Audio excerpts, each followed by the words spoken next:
ঘড়ির কাঁটা সকাল ৮টা সুই সুই। এমন সময় প্রধানমন্ত্রীর গাড়িবহর ফরিদপুরের ভাঙ্গা উপজেলা সদর অতিক্রম করে। এ সময় প্রধানমন্ত্রী ফরিদপুরবাসীকে হাত নেড়ে শুভেচ্ছা জানান। ১.৫ মিনিটের মধ্যেই ধীর গতিতে গাড়ির বহরটি পার হয়ে যায়।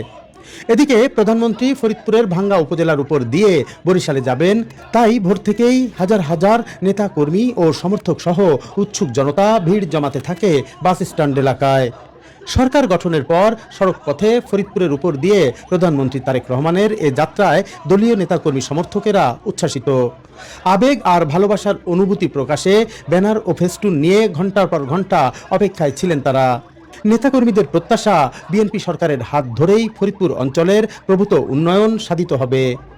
আমাদের প্রিয় নেতা, আমাদের দেশের প্রধানমন্ত্রী জনাব তারেক রহমান সাহেব সরকার প্রধান হওয়ার পরে এই সর্বপ্রথম আমাদের ফরিদপুর জেলার উপর দিয়ে বরিশালের প্রোগ্রামে যাচ্ছে।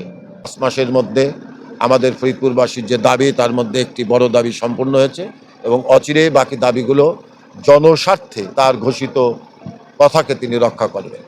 স্বাধীনতার পরে আমরা ফরিদপুর জেলার এই ভাঙ্গা উপজেলাবাসী বিগত নির্বাচনে জনাব তারেক রহমানের প্রতিনিধি হিসাবে শহীদুল ইসলাম বাবুলকে ধানের শীষ মার্কায় ভোট দিয়ে ভাঙার জনগণ এমপি বানিয়েছে।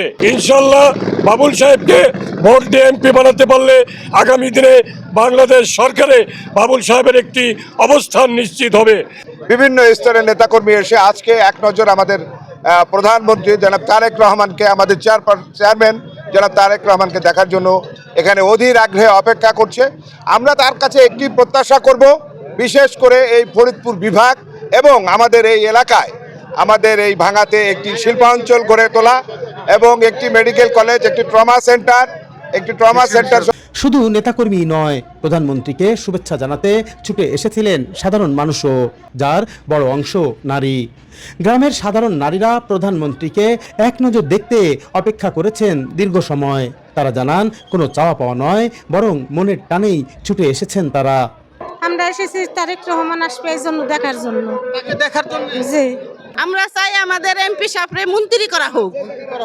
তারেক রহমানের এক নজর দেখার জন্য, এবং তার কাছে বিশাল দাবি আমাদের ফরিদপুরকে বিভাগ চাই, শহীদুল ইসলাম বাবুল ভাইকে মন্ত্রী হিসেবে দেখতে চাই।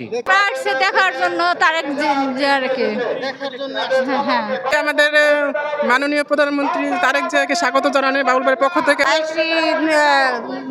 দেখবার তাদের অনেক ভালোবাসে, এই জন্য আসছে। আমাদের কোনো চাওয়া পাওয়া নাই। তার শুধু দাবি করি আমাদের মাননীয় সংসদ সদস্য চৌধুরী নায়াব ইউসুফকে একটা প্রতিমন্ত্রী দিবে, এই আশাবাদ আমরা ব্যক্ত করি। আর ফরিদপুর 4 আসনের সংসদ সদস্য মোহাম্মদ শহীদুল ইসলাম খান বাবুল জানান, নিকট ভবিষ্যতে প্রধানমন্ত্রীকে ফরিদপুরে এনে সমাবেশ করা হবে। তিনি জানান, ফরিদপুরকে বিভাগ, সিটি কর্পোরেশন ও বিশ্ববিদ্যালয় সহ সব ধরনের উন্নয়ন তারেক রহমানের হাত ধরেই হবে। ইনশাল্লাহ খুব নিকট ভবিষ্যতে আমরা মাননীয় প্রধানমন্ত্রীকে ভাঙ্গা এনে আমরা একটা বিপুল জনসমাবেশ, বড় ধরনের জনসমাবেশ করব এবং আমাদের ফরিদপুরের উন্নয়নের ব্যাপারে তিনি খুবই আন্তরিক, আমাদেরকে কথা দিয়েছেন। ফরিদপুর বিভাগ বাস্তবায়ন হবে ইনশাল্লাহ দ্রুততম সময়ে, ফরিদপুর সিটি কর্পোরেশন হবে, ফরিদপুরে বিশ্ববিদ্যালয় হবে এবং ফরিদপুরের গ্রামীণ অবকাঠামো সমস্ত উন্নয়ন ইনশাল্লাহ জননেতা তারেক রহমান, আমাদের মাননীয় প্রধানমন্ত্রী, তার হাত ধরেই হবে ইনশাল্লাহ। দীর্ঘদিনের কি বলবো, পুঞ্জীভূত বঞ্চনার শেষে এই এটা বলা যায় যে তারেক রহমানের হাত ধরে আমরা এই ফরিদপুরের উন্নয়ন হবে ইনশাল্লাহ, কাঙ্ক্ষিত উন্নয়ন, এটা আমরা প্রত্যাশা করি। এদিকে দীর্ঘ সময়ের অবহেলিত জনপদ ফরিদপুরের উন্নয়ন ত্বরান্বিত করে এতদাঞ্চলের গণমানুষের হৃদয়ের মণিকোঠায় স্থান করে নেবেন প্রধানমন্ত্রী তারেক রহমান, এমন প্রত্যাশা নেতাকর্মী সমর্থকদের। মনিরুল ইসলাম টিটু, ৭১, ফরিদপুর।